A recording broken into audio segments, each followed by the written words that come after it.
Assalamualaikum warahmatullahi wabarakatuh. Selamat pagi, siang, malam. Salam sejahtera bagi kita semuanya. Om Swastiastu. Nama budaya salam kebajikan.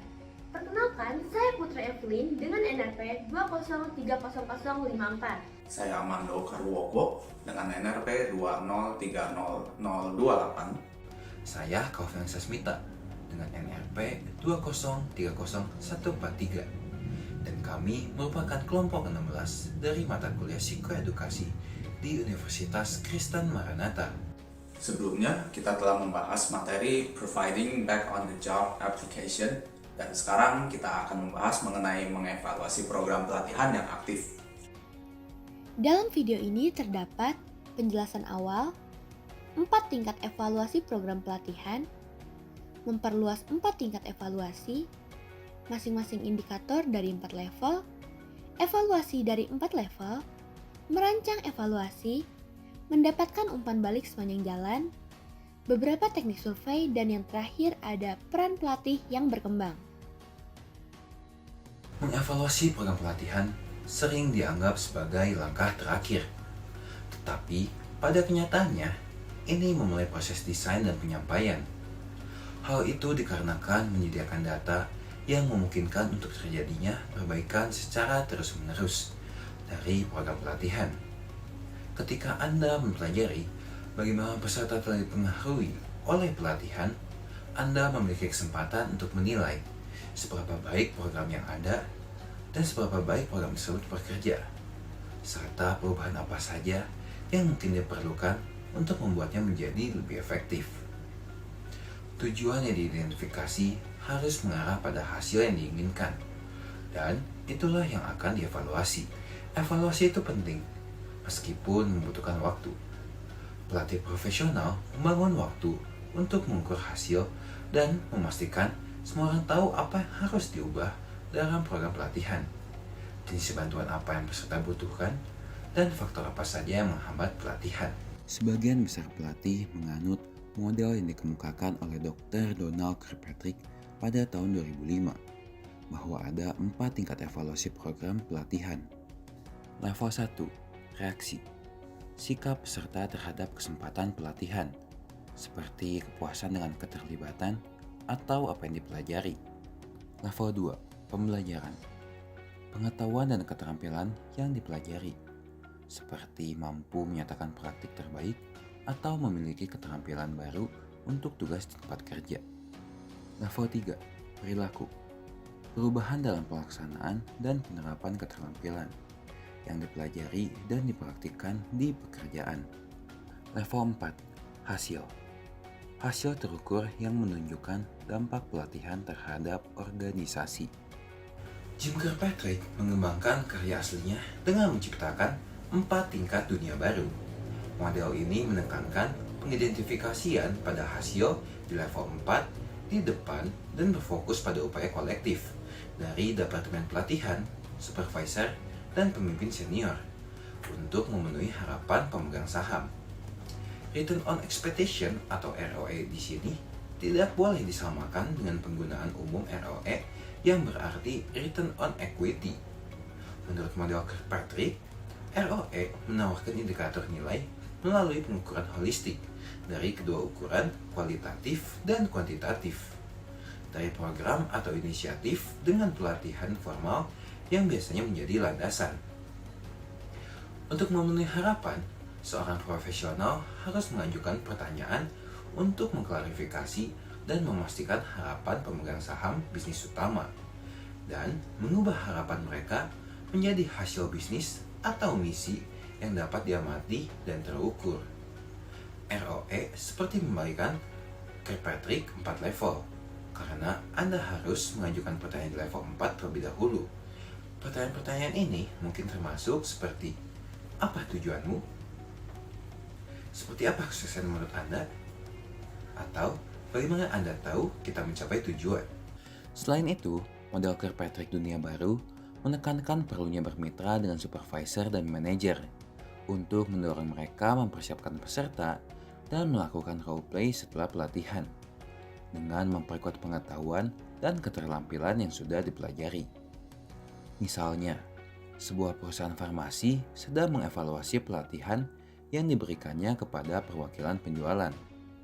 Selama fase desain, para peserta bertanya kepada para pemimpin dalam organisasi, seperti keterampilan apa yang Anda ingin karyawan lakukan, hasil apa yang ingin diperlihatkan kepada perusahaan terkait keterampilan baru ini, apa yang akan dialami pelanggan Anda berdasarkan keterampilan baru ini.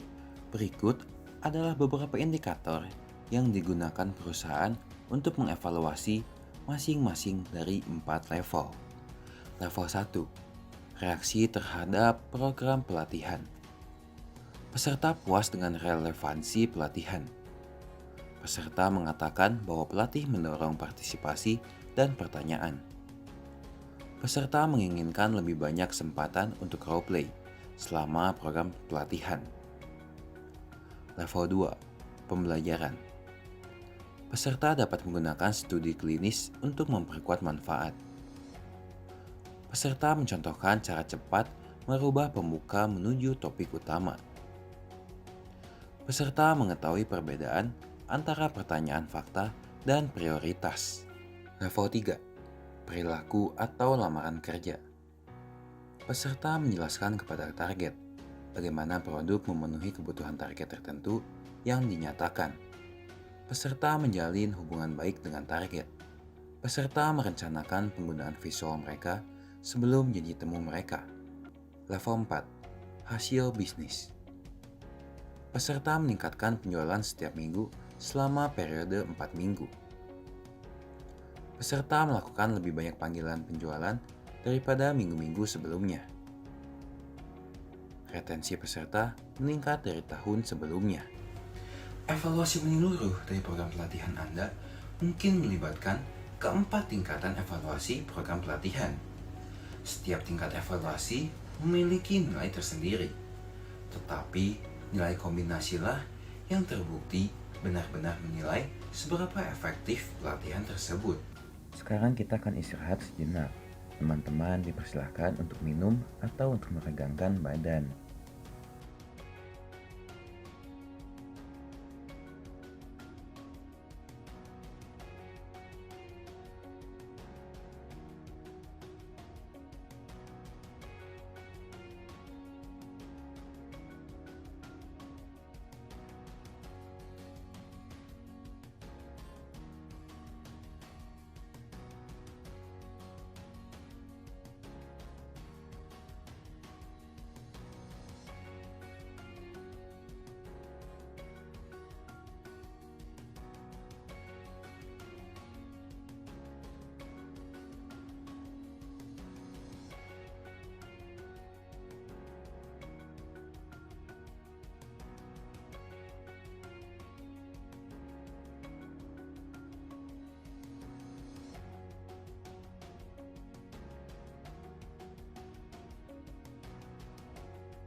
Jenis evaluasi pelatihan yang paling umum, mudah, cepat, dan murah adalah level 1. Ketika program Anda telah berakhir, Anda tentu ingin mengetahui apakah pelatihan tersebut memenuhi harapan dari para peserta. Maka dari itu, cobalah untuk memperoleh gambaran reaksi peserta terhadap program pelatihan secara keseluruhan, serta rasa tanggapan mereka terhadap berbagai bagian.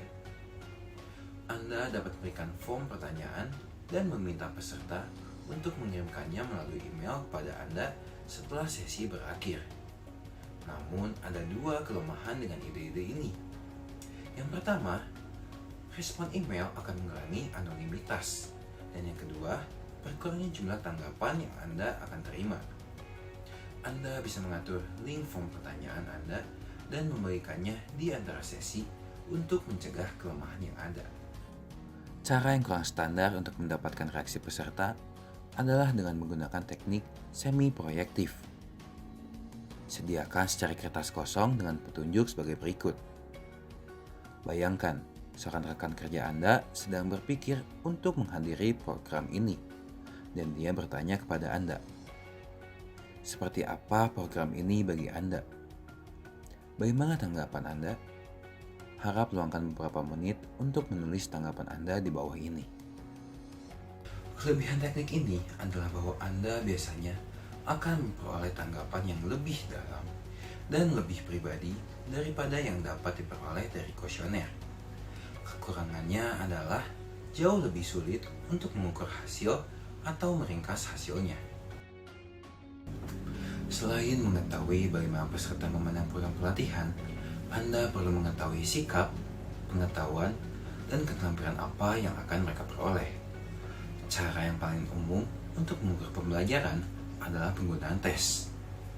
Tes yang valid adalah tes yang mendapatkan hasil yang sama dari waktu ke waktu, dan hanya fokus kepada satu tujuan.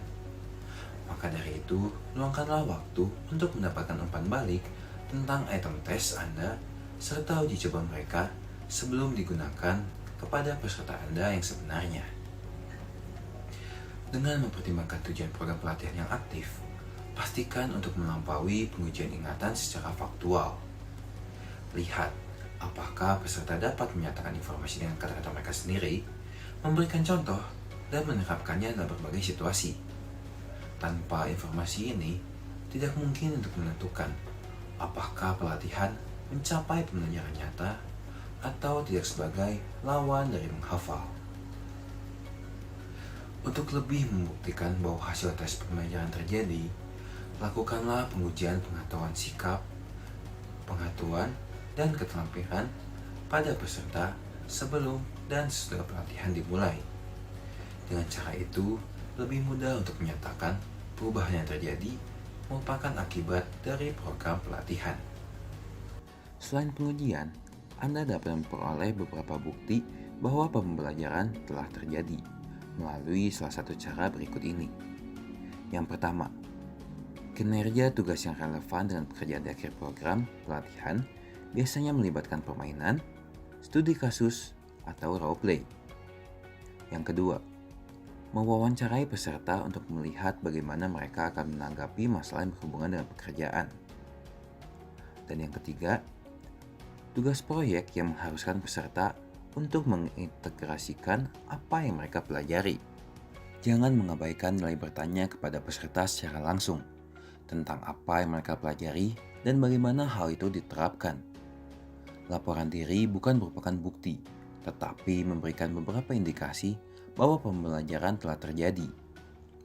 Pendekatan paling sederhana adalah dengan menggunakan kuesioner atau wawancara dan mengajukan pertanyaan-pertanyaan kepada peserta seperti berikut. Yang pertama, alat, keterampilan, atau ide apa yang Anda miliki sekarang yang tidak Anda miliki di awal program ini. Yang kedua, hal apa yang telah Anda pelajari dan dapat segera Anda gunakan. Yang ketiga, hal apa saja yang sudah Anda latih di luar sesi. Dan yang terakhir, apa yang ingin Anda pelajari selanjutnya. Cara termudah untuk menilai apakah pelatihan Anda mengarah pada lamaran kerja adalah dengan mensurvei atau mewawancarai peserta begitu mereka kembali ke pekerjaan mereka. Pertanyaan yang perlu dipertimbangkan adalah sebagai berikut. Yang pertama, bagaimana Anda menggunakan hal-hal yang Anda pelajari dalam program pelatihan? Lalu yang kedua, bagaimana program pelatihan membantu Anda tampil lebih baik di tempat kerja? Lalu yang ketiga, langkah spesifik apa yang dapat Anda ambil untuk melanjutkan atau meningkatkan penggunaan keterampilan dan pengetahuan yang Anda pelajari dari program pelatihan? Meskipun laporan diri peserta mungkin memiliki nilai, penting untuk memastikan bahwa peserta benar-benar melakukan pekerjaan yang diinginkan oleh tujuan pelatihan. Kinerja pasca pelatihan dapat dievaluasi dengan mengamati kinerja pekerjaan mereka yang sebenarnya atau memperoleh umpan balik dari supervisor atau informan kunci lainnya. Prosedur untuk menggabungkan laporan diri peserta dan umpan umpan balik pengawasan dapat digunakan. Anda dapat melakukannya dengan memberikan formulir tindak lanjut di akhir program yang berisi pernyataan tentang bagaimana mereka berencana untuk melaksanakan pelatihan. Bisa lihat gambar berikut. Dalam 3-4 minggu, kirimkan instruksi tindak lanjut. Bisa lihat gambar berikut. Kemudian, pada pilihan masing-masing peserta, pernyataan kerja dan formulir tindak lanjut supervisor, seperti pada gambar berikut, dapat dikirimkan ke supervisor peserta untuk dievaluasi. Data level 3 juga bisa diperoleh dengan salah satu dari yang berikut ini. Pertama, ada penilaian kinerja peserta, kemudian ada pengamatan di tempat kerja terhadap peserta sampel, kemudian daftar periksa perilaku kunci yang diisi oleh informan yang tidak bias, kemudian ada mewawancarai supervisor.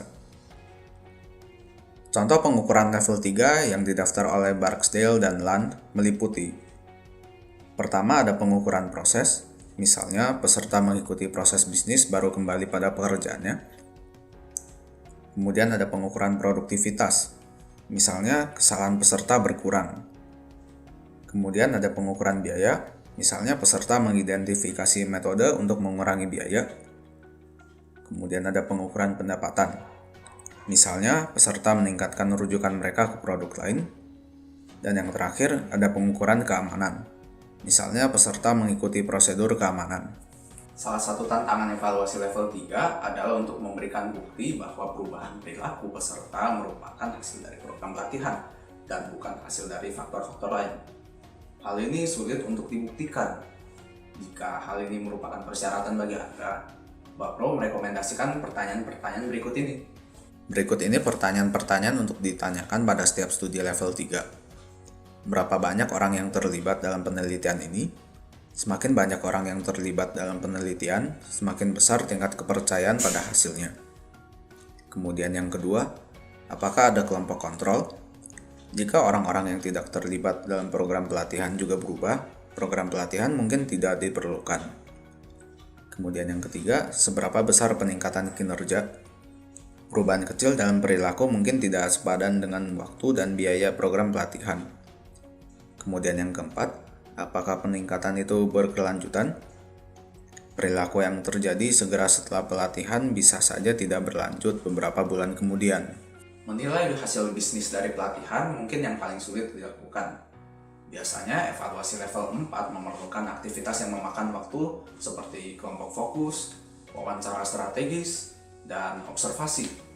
Namun, jika Anda menggunakan model ROI yang disarankan sebelumnya, pemangku kepentingan Anda akan memberitahukan Anda hasil apa yang mereka harapkan. Ini bisa mencakup hal-hal seperti pengurangan pergantian departemen tertentu, peningkatan penjualan, atau penurunan ketidakhadiran. Sebagai tambahan, untuk menanyakan harapan pemangku kepentingan, organisasi Anda mungkin sudah punya datanya. Berikut ini beberapa contohnya. Survei kepuasan karyawan, skor moral organisasi dan tim, jumlah keluhan pelanggan, retensi karyawan atau waktu yang hilang, pendapatan penjualan, biaya per penjualan, peringkat keamanan, peringkat layanan pelanggan, data arus kerja dan efisiensi, penghargaan dari sumber luar, atau biaya operasional. Perhatikan dalam daftar sebelumnya, item-item tidak hanya berdampak pada bottom line organisasi dengan meningkatkan penjualan, keuntungan, pendapatan, pangsa pasar, dan sebagainya, tapi juga berdampak pada indikator efektivitas organisasi, seperti moral karyawan. Seperti yang ditunjukkan oleh Spitzer, salah satu bahaya terbesar dari definisi dampak bottom line adalah kecenderungan untuk mereduksi segala sesuatu ke dalam istilah keuangan. Ini adalah praktik yang berbahaya karena cenderung meremehkan banyak ukuran non-finansial. Tentu saja, bukti dari data level 4 semacam ini tidak membuktikan bahwa pelatihan bertanggung jawab atas hasil-hasil organisasi. Di samping penggunaan kelompok kontrol, ahli evaluasi Jack Phillips merekomendasikan alternatif lain, seperti analisis garis tren. Seperti yang ia jelaskan, dalam pendekatan ini, sebuah garis ditarik dari kinerja saat ini ke kinerja di masa depan, dengan asumsi bahwa tren saat ini akan terus berlanjut bahkan tanpa pelatihan. Setelah karyawan menerima pelatihan, kinerja pasca pelatihan dibandingkan dengan kinerja mereka yang diprediksi pada garis tren. adalah masuk akal untuk mengaitkan setiap peningkatan atas prediksi garis tren dengan pelatihan. Phillips juga menyarankan pendekatan lain seperti estimasi peserta, supervisor, dan pakar, serta masukan dari pelanggan dan bawahan. Semakin banyak bukti yang Anda berikan, semakin banyak klaim level 4 akan memiliki pengaruh. Seperti yang dapat Anda lihat, evaluasi pelatihan memerlukan rancangan yang sama cermatnya dengan program pelatihan yang akan dievaluasi. Perhatian harus diberikan pada 3 keputusan utama. Yang pertama, fokus. Elemen apa yang sedang dievaluasi? Data bisa dikumpulkan mengenai salah satu dari yang berikut ini, seperti reaksi para peserta, pengetahuan, keterampilan, dan sikap peserta, aplikasi di tempat kerja, atau hasil-hasil organisasi. Kemudian yang kedua, sarana apa yang digunakan untuk mengumpulkan data evaluatif?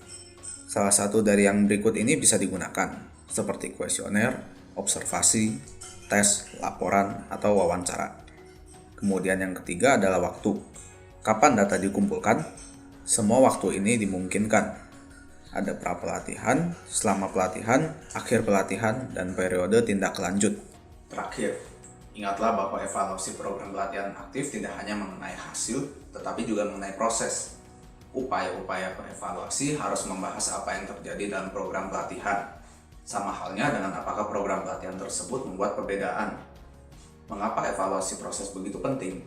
Secara sederhana, tanpa catatan yang baik tentang apa yang terjadi selama program pelatihan, tidak selalu jelas apakah yang perlu diubah jika evaluasi hasil mengecewakan. Cobalah untuk membuat catatan tentang kejadian-kejadian selama program pembelajaran, bagaimana para peserta merespon, dan apa reaksi Anda sendiri.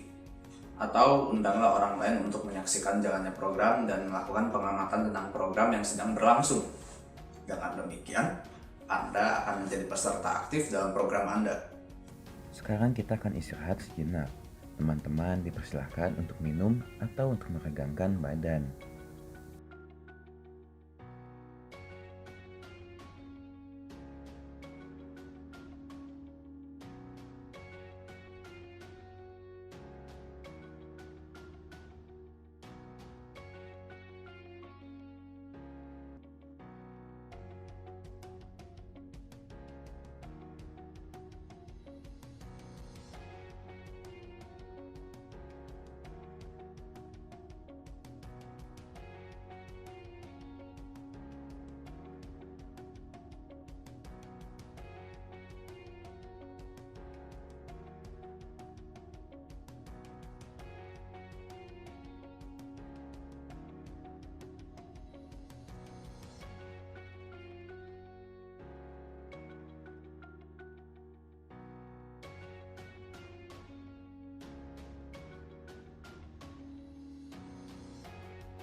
Dapatkan umpan balik sepanjang jalan. Anda tidak perlu menunggu sampai akhir sesi untuk dapat mengetahui kebutuhan dan kepuasan para peserta. Anda dapat merancang program pelatihan Anda untuk mendapatkan umpan balik secara terus-menerus agar Anda bisa menyesuaikan sebelum terlambat. Bahkan, dengan mengamati perilaku para peserta, akan memberikan petunjuk tentang kepuasan mereka, seperti apakah mereka tersenyum, apakah mereka tampak waspada, terlibat, atau apakah mereka mengajukan pertanyaan. Isyarat perilaku adalah barometer yang baik. Namun, isyarat perilaku tidak bisa memberikan umpan balik secara lengkap. Anda dapat mengisi kekosongan tersebut dengan menebak-nebak bagaimana peserta berpikir dan merasakan. Tetapi, meskipun tebakan ini akurat, namun tebakan ini kemungkinan besar akan dipengaruhi oleh ketakutan Anda jika Anda terlalu cemas, atau ego Anda jika Anda terlalu yakin.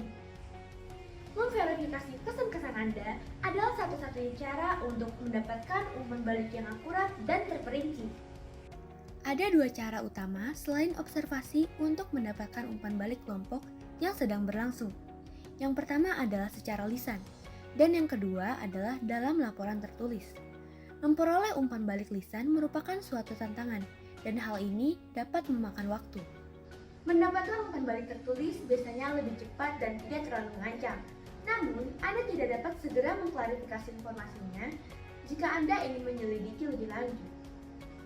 Dan, baik umpan balik lisan maupun tertulis sama-sama harus dirancang dengan baik. Mungkin Anda juga ingin menggunakan penyedia survei seperti Jumperang atau SurveyMonkey untuk mengumpulkan data dengan cepat. Pilihan lainnya adalah dengan menggunakan alat survei instan seperti polling yang tersedia melalui platform seperti Adobe Conference. Dan berikut adalah beberapa teknik terbaik. Yang pertama ada survei reaksi. Buat kuesioner singkat dan berikan kepada peserta pada saat yang tepat. Item dapat disajikan juga dalam format yang berbeda. Kedua, komentar anonim. Tulis sebuah pertanyaan pada lembar flipchart kosong atau papan tulis dan mintalah peserta untuk menjawabnya di flipchart, di papan tulis atau di kartu indeks kosong selama istirahat. Berikut adalah beberapa pertanyaan yang dapat ditanyakan. Pertanyaan pertama, satu kata apa yang paling tepat menggambarkan reaksi Anda terhadap sesi hari ini? Kedua, apa yang Anda akan ingat dari hari ini? Ketiga, apa hal terpenting yang Anda pelajari hari ini? Lalu, survei lisan. Minta peserta untuk menyampaikan tanggapan mereka tentang program dengan lantang. Mintalah sukarelawan untuk berkontribusi atau berkeliling kelompok dari kelompok satu ke kelompok lainnya, jika Anda ingin mendengar tanggapan dari semua orang. Berikut adalah beberapa pertanyaan yang bagus untuk diajukan. Pertanyaan pertama, apa yang lebih Anda inginkan di sesi berikutnya? Kedua, apa yang tidak Anda inginkan di sesi berikutnya? Ketiga, apa yang ingin Anda lanjutkan untuk ada di sesi berikutnya? Dan terakhir, wawancara tidak resmi. Mintalah umpan balik peserta secara santai saat istirahat dan saat makan siang, atau jadwalkan sesi rapat untuk mendiskusikan perasaan peserta tentang program dengan cara yang santai. Dan Anda juga dapat mengajukan pertanyaan seperti, apakah materi ini sesuai dengan apa yang Anda butuhkan? Seberapa banyak materi ini berhubungan dengan situasi Anda? Apakah ada yang perlu diklarifikasi? Apakah kita siap untuk melanjutkan ke bagian berikutnya? Jika Anda melakukan sesi pembelajaran virtual, Anda juga dapat menggunakan semua ini untuk mengumpulkan data evaluasi. Sekarang kita akan istirahat sejenak. Teman-teman dipersilahkan untuk minum atau untuk meregangkan badan.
Lalu selanjutnya ada bagian kelima, yaitu peran pelatih yang berkembang.